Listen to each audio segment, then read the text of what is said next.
Go, Khosi. Bekhona ingane encane befuna udlala ibhola kodwa abantu bamtshela yena ayeke loyo nto. Yeka wazi uzama kodwa benayo ibelief kuJesu ongcwele.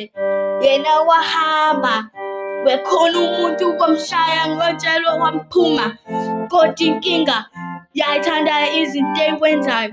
Wahamba wangena washaya igoli emnandi. Yena wathatha imithembo yama wakhe. Bonke abantu bamthemba manje. Lo muntu omshayile sehambile esikoleni. Manje yena uthanda impilo yakhe yonke. Yonke into ayenzayo uyacabanga mase wenza. It's okay.